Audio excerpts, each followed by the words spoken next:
Hey gang, it's Bill Storm here. Hey, today we're going to talk about working on your business instead of in your business. I will hang out here just for a second and give everybody a minute to jump online here.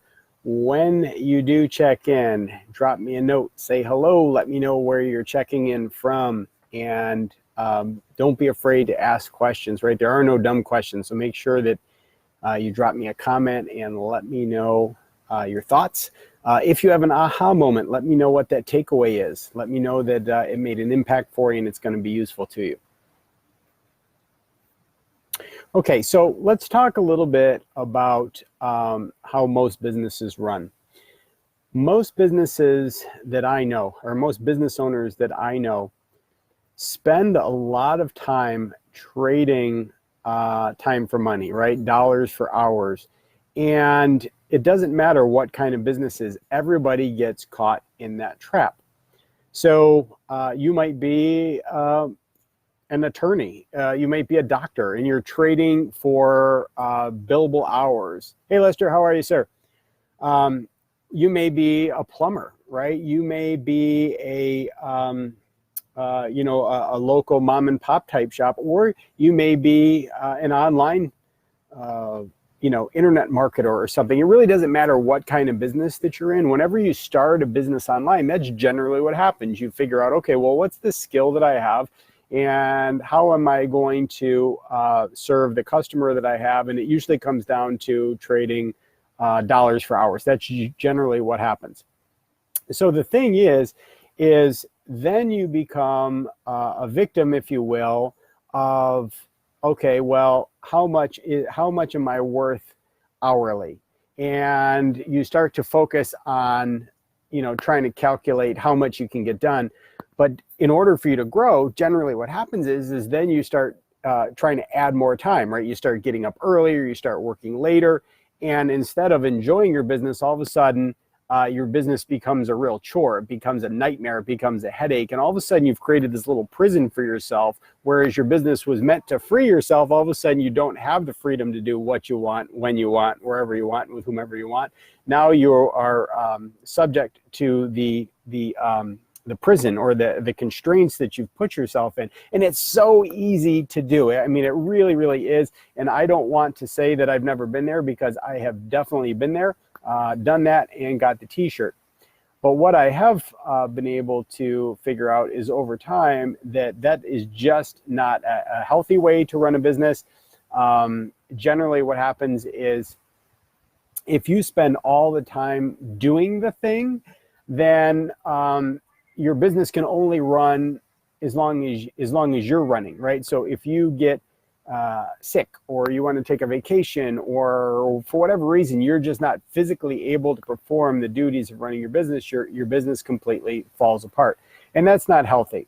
So that's what happens when you focus too much on working in your business. And instead, what we have to do is we have to invest more time and start working on our business. We have to start thinking about, how do I start to delegate things out? How do I get more things accomplished in a way that will allow you to grow and expand, but not only to be able to make more income, but literally to be able to create a business that you actually enjoy running. So hopefully that makes sense. Again, if you're just joining me, popping online here, please say hello. Just give me a comment in the comment section and let me know that you're there and where you are tuning in from. That'd be great. So I'll give you an example. One of the things that are my core business for years now has been coaching other businesses how to, run a business, right? How to open a business online, especially.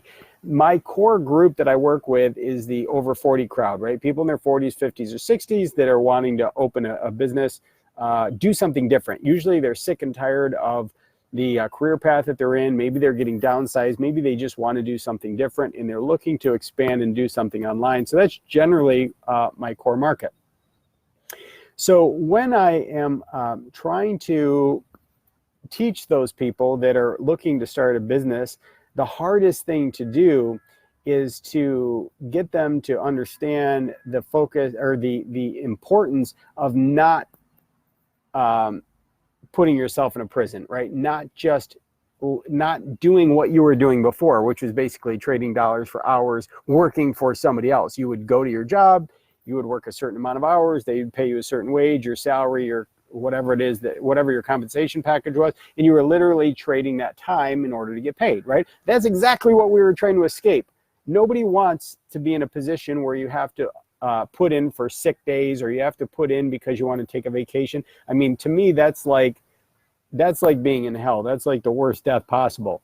But the funny thing is as soon as we go and we start our own business, we repeat that same bad behavior and expect a different result. The only bad part is you're your own boss, right? So now you've got this situation where you have to do these certain things. You have to be in your business, working in your business, doing the thing every single day, because that's what you're so used to, that you basically recreated that for yourself in your new business.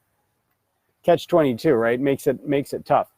So the hardest thing to focus on is when you're starting a new business is, okay, well, how do I operate my business, or how do I grow a business without putting myself in that situation?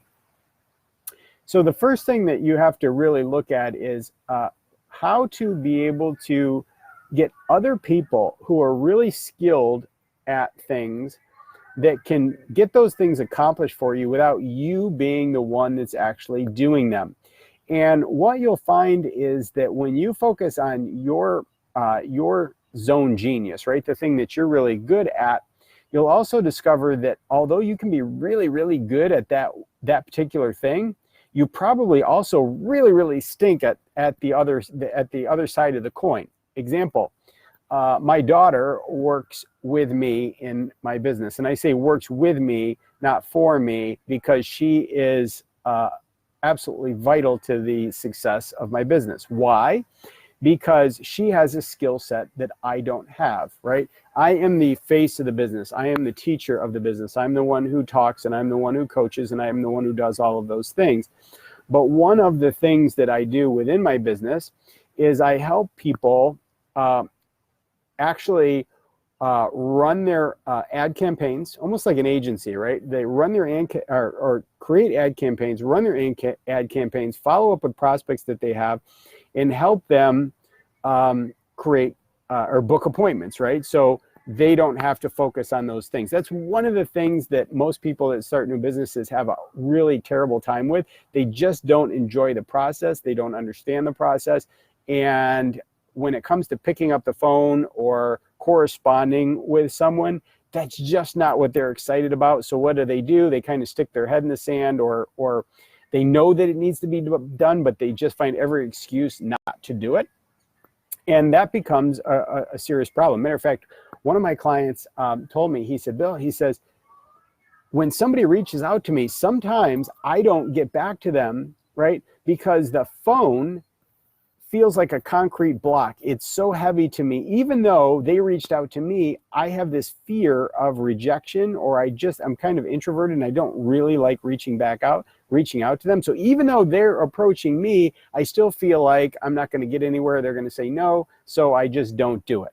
And he knows that is suicide, but that's the psychology of the whole thing. And there are so many business owners like that. Usually there's a business owner that's really skilled at something that they enjoy doing, and they decided they wanted to turn it into a business. But really what they did is they just turned it into a job for themselves, where they're their own boss, right? I mean, that's really what ends up happening. So anyway, back to my daughter. So here's the thing. I can't be all things to all people. Do I have the skill set to coach somebody, run ads, follow up with leads, book appointments for them, and do all those things? Sure, I do, right? I could certainly do that. But the problem is that my personality type, I am too much run and gun. I'm not really good at systems, and I can get away with that when it's just me. But when you are building a business, you want to be able to build it so you have systems in place so that someone else can step in and do that job as well, and hopefully even better than you. So one of the skills that my daughter has that is incredibly valuable to me is her ability to organize everything.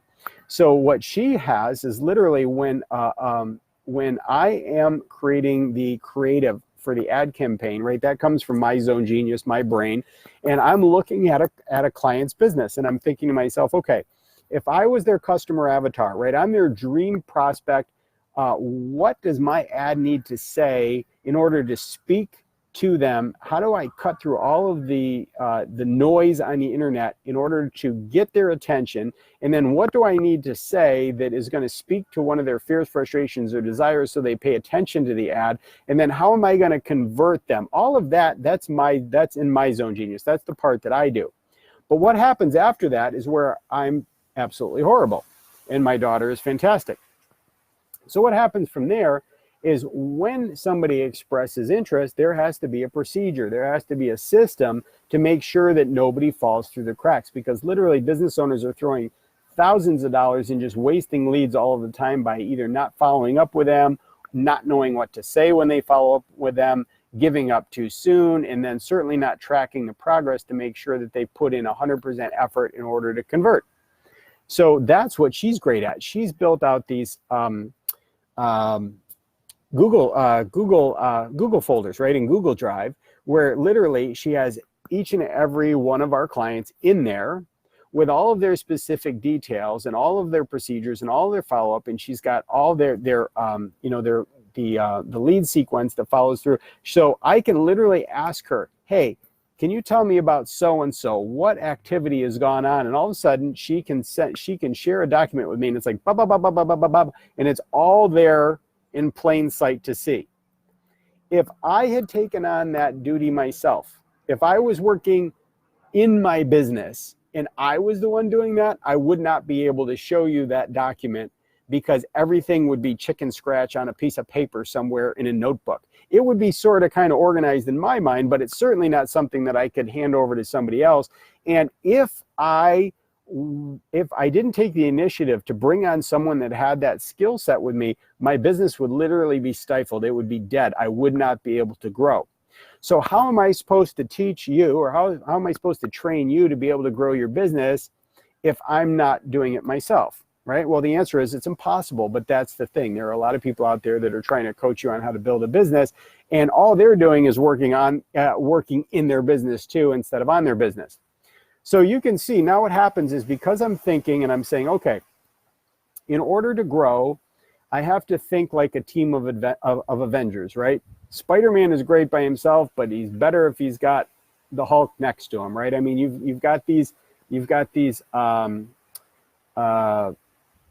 other skill sets that one person has, other strengths, right, that this other Avenger doesn't have. So that's what you really want to do. When you start to build a business, you're thinking, okay, I need to build this team of Avengers with people with complementary skill sets, so that with one, you're strong, but together you're unstoppable. I mean, that's really how you have to start to think about growing your business.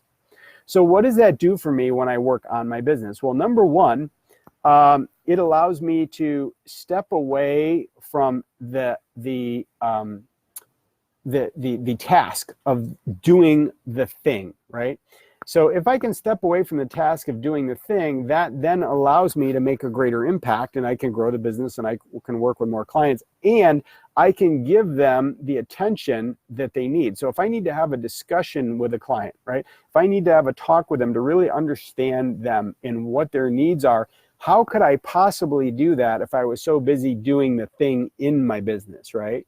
So instead, what I needed to do was find somebody who was super amazing at that thing, that was better than me at that thing, get them to do it so that I could focus on my zone genius and she could focus on her zone genius.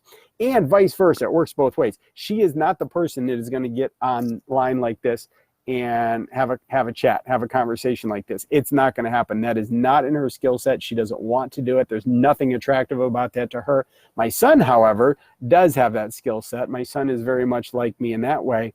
And like me, he's completely disaster when it comes to systems, but he's totally amazing when he gets online. Matter of fact, he's 10 times better than me. He's just so charismatic and just very, very good at building rapport and relationships with people. And he's doing an amazing thing with his own business. So what am I trying to say here? What I'm trying to say is, nothing is going to change for you until you stop and you start to think about all of the things that you're doing right now where you are working in your business, and you're doing jobs within your business that are stopping you from spending more time in your zone genius, spending the time in the things that you know you're amazing at. Like, what if you could spend all day doing what you're amazing at? What is that thing? That's where you should be.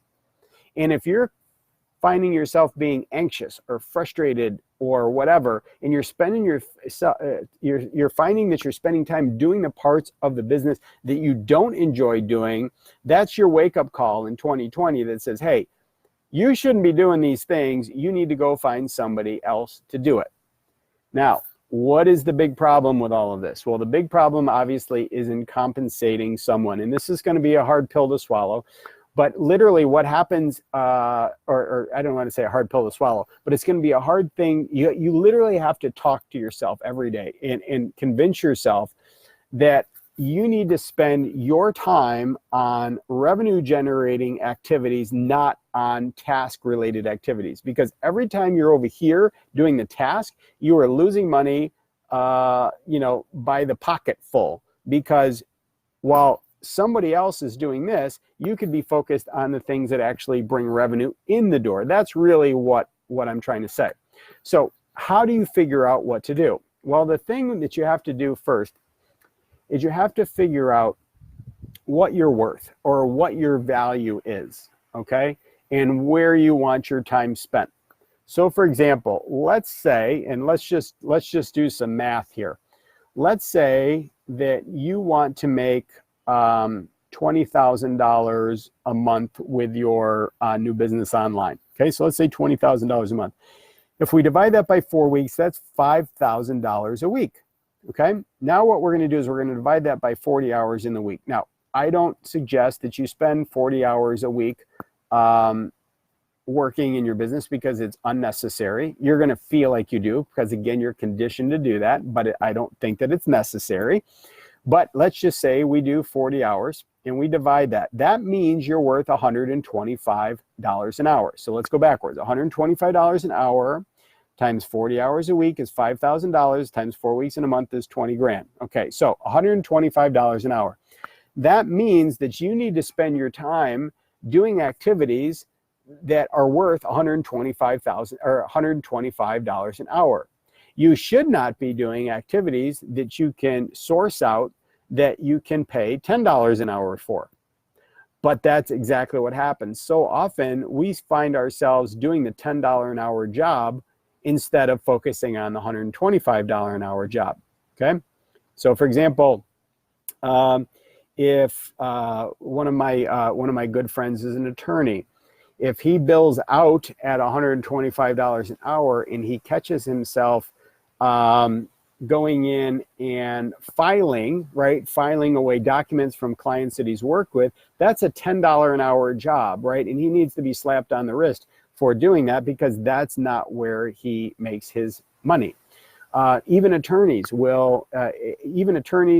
can get caught in a situation where they could be working on spending hours and hours and hours on, let's say they're doing a real estate closing and they charge, I don't know, let's just say they charge $500 to do a real estate closing, and all of a sudden they realize that they've spent 10 hours on this file because the client or the other attorney on the other side or the real estate agents or whoever it is are a pain in the neck, and all of a sudden they've spent 10 hours on this thing from $500, so they basically are doing $50 an hour work when they should be doing the $125 an hour work. So it doesn't end. I mean, it just expands everywhere, which means that you have to be super conscious about where you're spending your time.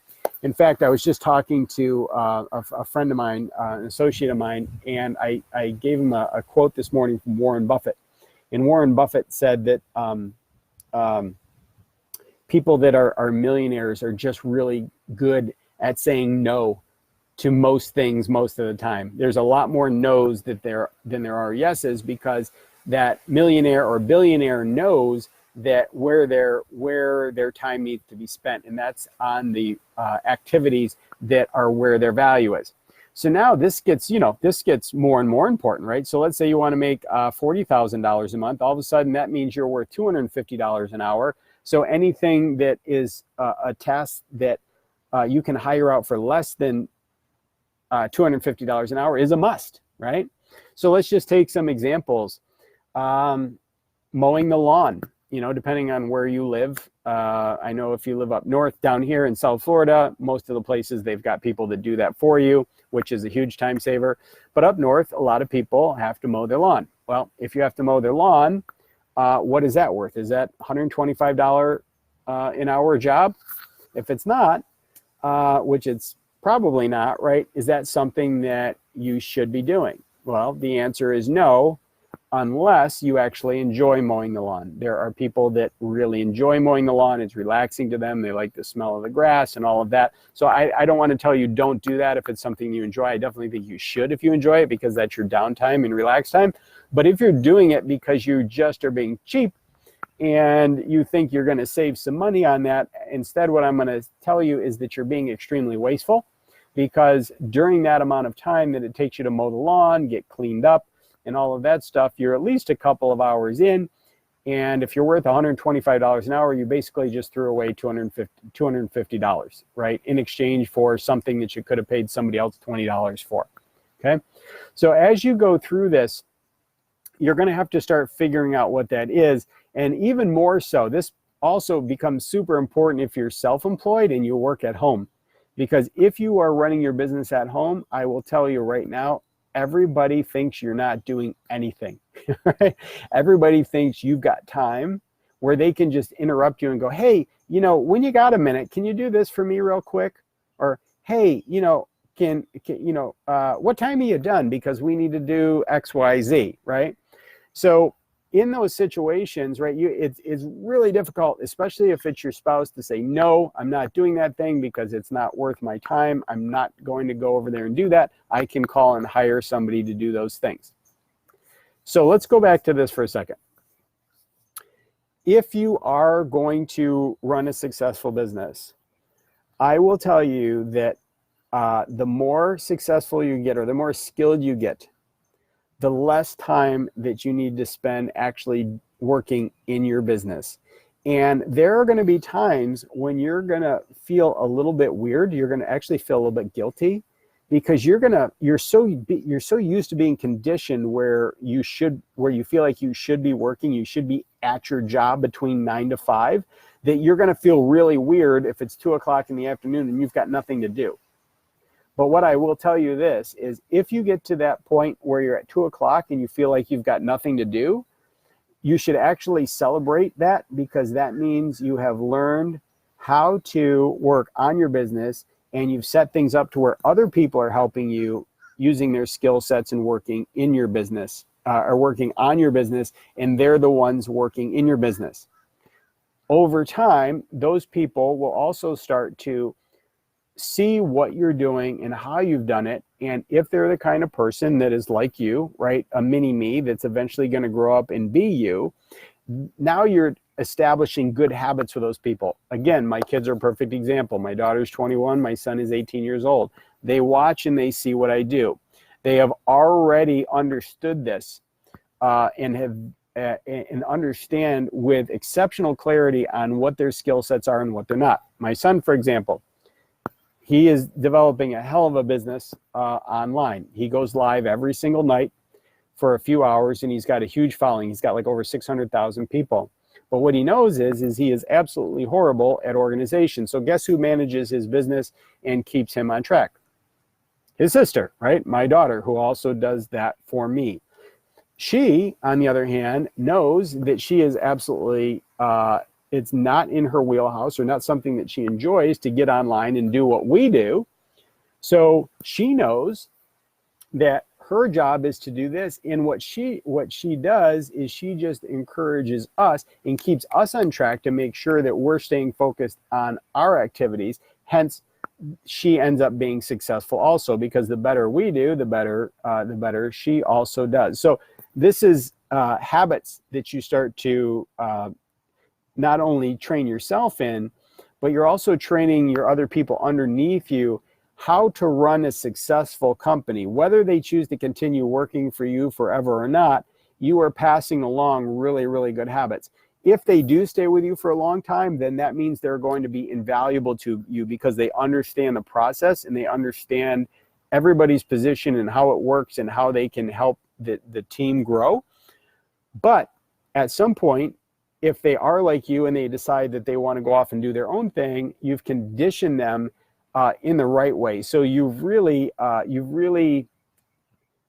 taken your knowledge and you've given them an amazing gift that's going to be able to help them grow as well. Okay, so hopefully that exercise today has helped you a lot. And I just spend some time. I mean, really and truly, if you spend some quiet time and you sit there and you write out a list and you make a list and you say, hey, what are all the things that I'm working on in my business as though I'm an employee, right? What am I doing that I shouldn't be doing? And make your list. I mean, literally write down all the things that you know you're doing that you shouldn't be doing, that are below your dollar per hour average, if you will. And then start to look at, okay, who am I going to delegate this to? Who can I get to do this thing? And then write out all the things that are in your zone genius, the things that you know you're just naturally good at. I mean, you could do them in your sleep. And you make those a list of those things that you're really good at, and mind you, that you enjoy, right? Not just that you know you can do, but things that you actually enjoy. And consciously think about it every day and say to yourself, okay, here's the things that I enjoy. Here's the things that I'm naturally gifted at. Here's where I'm going to spend my time. And I'm going to follow Warren Buffett's advice, and I'm going to start saying no to these things over here. Now, I may not know exactly how I'm going to get rid of those tasks right away, but what I do know is that I need to get rid of those things. So as long as my attention is there, right? We always say this: where your attention goes, energy flows. So if you start to put your attention there, hey Carrie, how are you?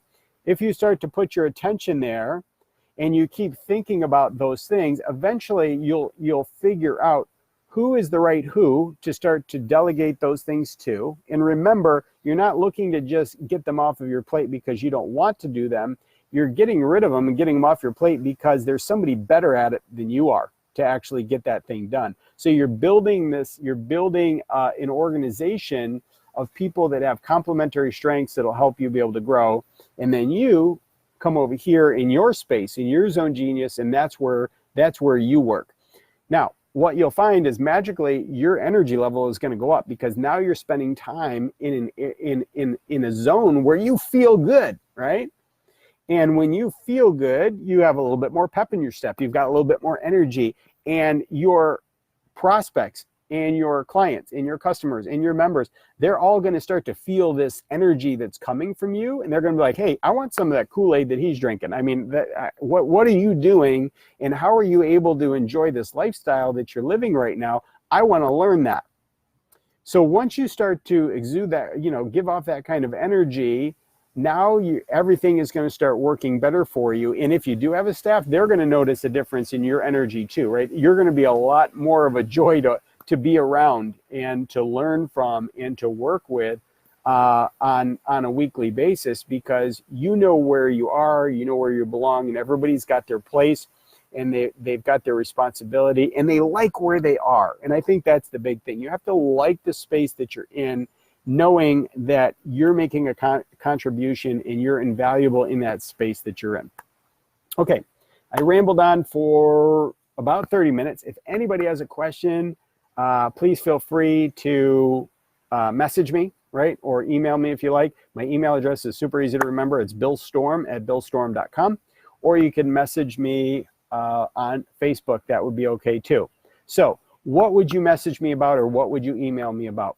Generally, what I do is anybody who is looking to grow their business, generally what I like to do is I just like to have a friendly chat with you, right? Brainstorm a little bit, listen to you, hear what your needs are, figure out what is the one thing that we need to focus on more than anything else to get you into momentum, and trade some ideas back and forth. And then if you feel that I can be more of a help to you in the future, then we can talk about what that looks like. There's a couple different ways that can happen. One is I can teach you what I know, right? I can teach you how to be able to achieve what I've been able to achieve, how to be able to free up your time, right? The core three things are: I want you to be able to earn more money, but I want you to be able to do it in such a way that you have more meaning in your life, right? You feel good about what you do. You're passionate about what you do, and you don't dread, you don't feel like you're in a grind. And then last, and this is the most important thing about success, you have to have freedom. If you're making a lot of money and you're not free to do what you want, when you want, wherever you want, with whomever you want,